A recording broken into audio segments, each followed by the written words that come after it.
Assalomu alaykum aziz obunachilar, kanalimiz kuzatuvchilari. Bugun biz sizlar bilan birgalikda Xudo xolasa shirguruch tayyorlaymiz. Shirguruchimizni bahor mavsumi bo'lishiga qaramay qovoq ham solamiz. Qovoqli shirguruch bo'ladi Xudo xolasa. Bizga kerak bo'ladi, mana kichkina qovoqni archib tayyorlab oldik. Buni hozir yarmini to'rtkadan o'tkazamiz. Qovoqni yaxshi ko'radiganlar uchun yarmini kubiklab solamiz. Ish jarayonida ko'rsatib o'taman. Bitta kosada, bir kosa to'g'rilab, o'rtacha kichkina kosamizda guruchimiz kerak bo'ladi. 2 litr sutimiz kerak bo'ladi. Va tabga ko'ra saryog'imiz kerak bo'ladi. 100-120 gram sariyog'.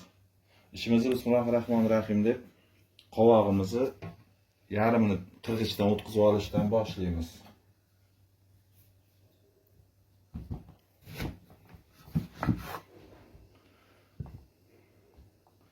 Qovog'imiz yarmini o'tkazib olamiz. Ichidagi joylarni olib tashlab.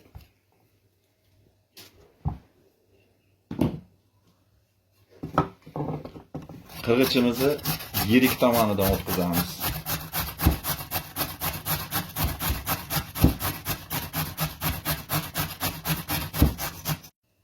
Qovoqlarimizni mana qirg'ichdan o'tkazib oldik. Yarmini ozginasini mana katta to'g'rab oldik. Bu ichida butunroq bo'lib turishi uchun, qovoqni yaxshi ko'radiganlar uchun maxsus. Ishimizni bismillahirrohmanirrohim deb endi qozonimizni gazga qizdirishga qo'ydik. Yog'imizni solishdan boshlaymiz.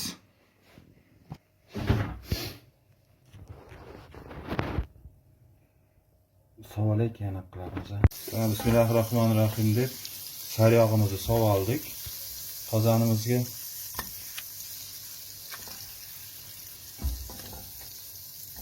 buni orqasidan endi qovoqlarimizni solamiz. Qovoqlarimizni ham endi saryog'imiz orqasidan solamiz.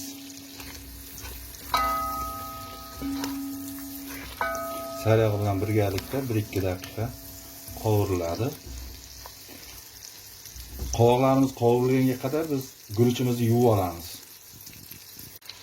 Qirg'ichdan o'tkazib olgan qovog'imizni ham sovib olamiz endi. Buni ham qovurib olamiz 2-3 daqiqa.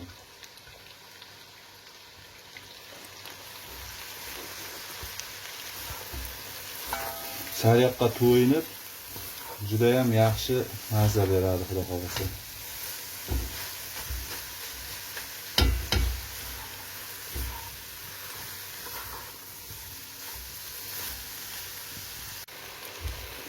Qovoqlarimizni xuddi shu tarzda 10 minut qovurdik. Qovoqda shunda lishni o'zini suvlari ham tarlanib chiqib ketadi, asal joylari qoladi. Bunga hali tuz berganimiz yo'q. Endi bunga guruchimizni ham sovib olamiz. Guruchimizni yuvib tayyorlab oldik. Bismillahirrohmanirrohim. Guruchimizni sovib olamiz. Guruchni ham 5-6 daqiqa qo'shib qovuramiz.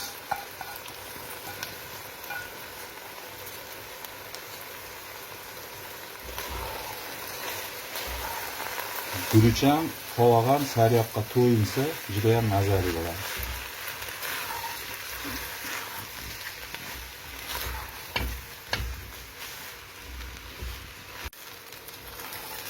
Guruchimizni ham mana birgalikda qovurib oldik.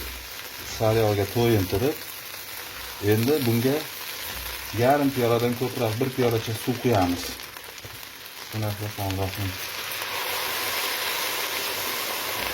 Guruchimizni yana ozgina yetiltirib olamiz. Suvini to'yintirib, keyin sutimizni quyamiz.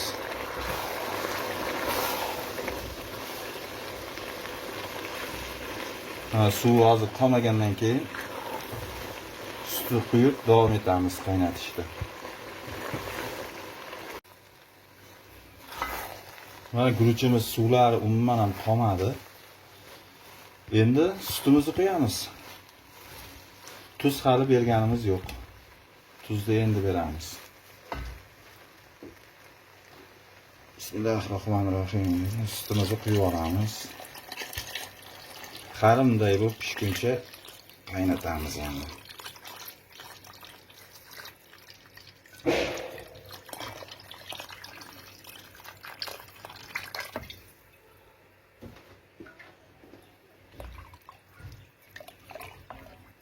Guruchimiz bilan qovog'imiz sariyog'iga to'yindi.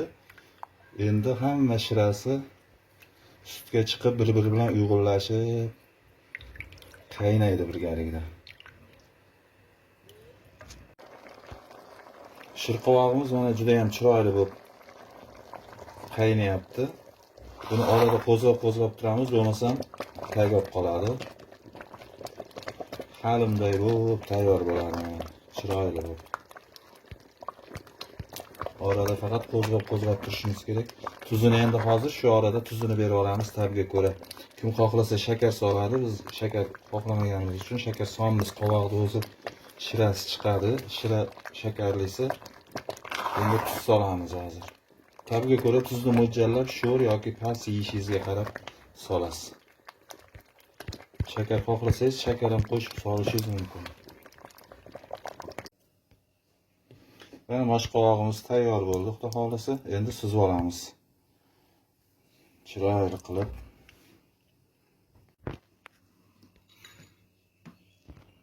Mana shirqovoqlarimiz tayyor. Endi tabga ko'ra damashni saryog'imizdan yuziga quyib olsak ham bo'ladi.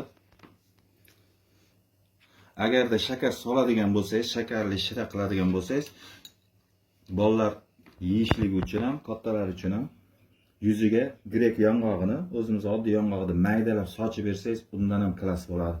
Ketkazgan vaqtingizga rozi bo'linglar. Keyingi videoroliklarda ko'rishguncha sog' salomat bo'linglar. Kanalda mehmon bo'lsangiz, obuna bo'lishni unutmang. Albatta shu retsept asosida tayyorlab ko'ringlar. Hammaga yoqimli ishtaha. Sog' bo'linglar, xayr.